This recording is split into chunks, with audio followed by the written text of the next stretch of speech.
आज मी आपल्यासोबत बटाट्याच्या भजीची अशी रेसिपी शेअर करणार आहे, जी बनवायला खूप सोपी आहे. जास्त अशी वेळ ठेवला तरी टम्म फुगलेली राहणार. बघू शकता भजी किती टम्म फुगलेली होते आणि जराही तेलकट होत नाही. खूप कुरकुरीत होते आणि चवीला तर खूपच भारी लागते. यासाठी काही छोट्या-छोट्या टिप्स आहेत, ज्या मी तुम्हाला सांगणार आहे. ज्या फॉलो करून जर तुम्ही ही भजी बनवलात ना, तर मस्त अशी टम्म फुगलेली होईल आणि हॉटेलपेक्षा खरंच खूप भारी लागते. तर एकदा नक्की बनवून पहा. या पद्धतीने ही बटाट्याची भाजी तुम्हाला ही खूप आवडेल आणि रेसिपी आवडली तर चॅनलला लाईक्स, कमेंट्स आणि सबस्क्राईब करायला विसरायचं नाही, लक्षात ठेवा. तर आता मी घेतलेला इथे बटाटा, तर हा मी एक मोठा बटाटा घेतलेला आहे. यामुळे काय होतं, बटाट्याचे स्लायसेस मोठे होतात. आता याची जी आहे सालवरचं काढून घेणार आहात. एका बटाट्यामध्ये ही खूप साऱ्या भज्या होतात. तर बघू शकता, ही बटाट्याची पूर्ण साल काढून घेतलेली असं ना, लांबट मोठ्या थोड्या साईजचा बटाटा घेतला की जास्त भजी छान होते मोठी. आणि जर छोटा बटाटा घेतला तर काय होतं, भज्या ज्या आहेत ना छोट्या-छोट्या होतात. त्यामुळे असा मोठाच बटाटा घ्यायचा. बटाट्याची साल आहे व्यवस्थित काढून घ्यायचं आहे. पूर्ण साल काढून घेतलेला आहे. आता याला धुवून घेते मी. हा बटाटा धुवून घेतल्यानंतर काय करायचं, आपल्याला याला स्लाईस करायचे आहेत. तर पातळ-पातळ स्लाईस करायचे आहेत. म्हणजे काय होतं, भजीही जास्त होते आणि जेव्हा आपण भजी तळतो ना बटाट्याची, तेव्हा बटाटा शिजला जातो. जर जास्त जाड ठेवलात ना, तर मग बटाटा आतला कच्चा राहतो. अशी पातळ केली की भजी जास्त होते, बटाटा व्यवस्थित शिजला जातो.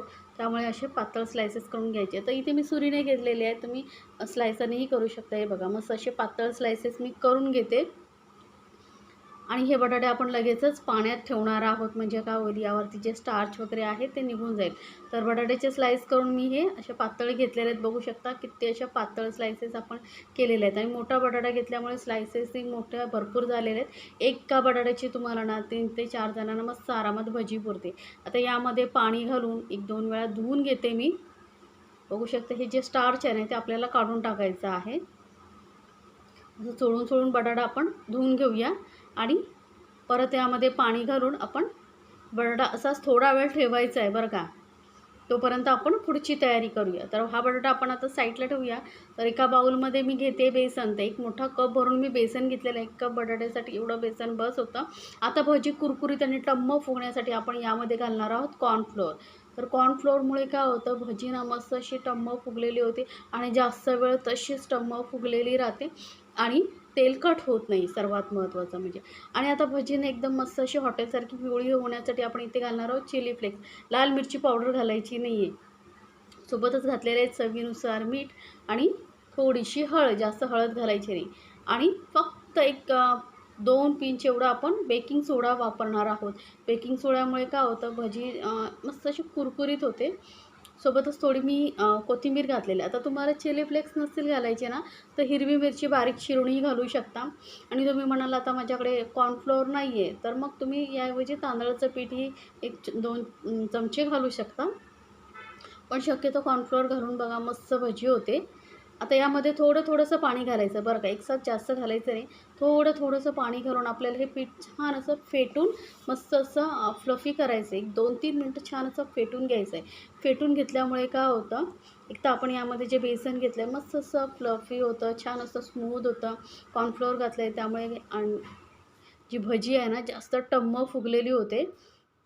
जास्त वेळ तशीच फुलून राहते. त्यामुळे बेसन असं छान असं फेटून घ्यायचं. एकसाथच असं एकाच डायरेक्शनमध्ये 2-4 मिनटं तरी फेटून घ्या. बघा, मस्त असं फेटल्यामुळे गुठळ्याही जातात आणि एकदम असं ना स्मूथ असं आपली ही पेस्ट तयार होते. बघू शकता बेसन किती छान असं फेटून घेते.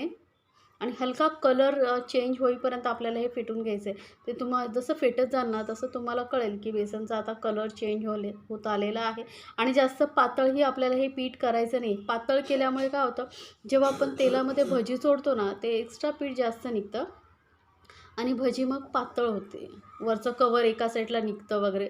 त्यामुळे हे असं इतपत घट्ट आपल्याला हे पीठ ठेवायचं आहे. बघू शकता हलकासा कलरही चेंज झालेला आहे बेसनचा.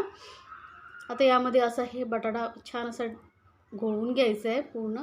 व्यवस्थित सर्व बाजूने कवर झाला पाहिजे आणि एक्स्ट्रा पीठ आहे ते काढून घ्यायचं. आणि तेल चांगलं गरम पाहिजे आणि गरम तेलामध्ये ही भजी मस्त सोडायची.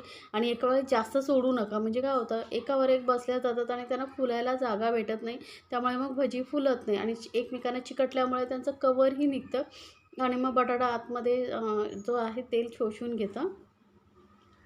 त्यामुळे काय करायचं, जास्त भजी एक साईड सोडायची नाही. जेवढ्या कढईमध्ये व्यवस्थित राहतील एवढ्याच भजी आपण सोडून घ्यायची आणि गॅस मीडियमवरती ठेवायचं, मध्यमवरती, म्हणजे जो आतमध्ये बटाटा आहे व्यवस्थित शिजला जातो, कच्चा राहत नाही.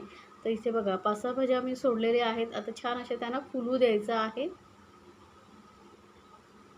तर गॅस मीडियमवरती ठेवून भजी आपण ही छान अशी फुलेपर्यंत तसंच राहायचं आहे. जोपर्यंत व्यवस्थित फुलत नाही तोपर्यंत पलटायचं नाही.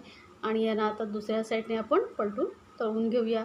मस्त बघू शकता प्रत्येक भजी कशी छान अशी फुलली गेलेली आहे.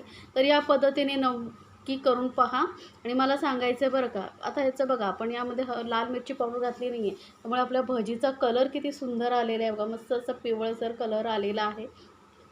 लाल मिरची पावडर घातली ना तर भजी एकदम लाल होते. त्यामुळे जर तुम्हाला आवडत असेल तर लाल मिरची पावडर वापरू शकता, किंवा जसं मी सांगितलं चिली फ्लेक्स आणि किंवा लाल हिरवी मिरची घालू शकता. आणि भजी बघू शकता मस्त अशी टम्म फुगलेली कुरकुरीत होते. चवीला खरंच खूप भारी लागते.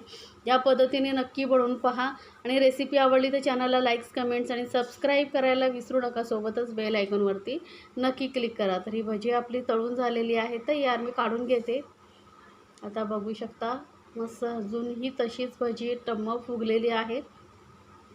तर एकदा नक्की बनवा आणि आपल्या फॅमिलीसोबत एन्जॉय करा. आणि मला सांगायचं हां तुम्हाला ही रेसिपी कशी वाटली आणि ही रेसिपी तुम्ही कुठून पाहताय तेही मला सांगायचं. म्हणजे काय होतं, मलाही कळतं ना की माझे व्हिडिओ कुठून कुठून पाहिले जात आहेत. हे बघू शकता भजी, प्रत्येक भजी अशी टम्म फुगलेली होते आणि जास्त तेलही शोषून घेत नाही. तर नक्की बनवायचं आहे आणि चॅनलला सबस्क्राईब जरूर करायचं आहे.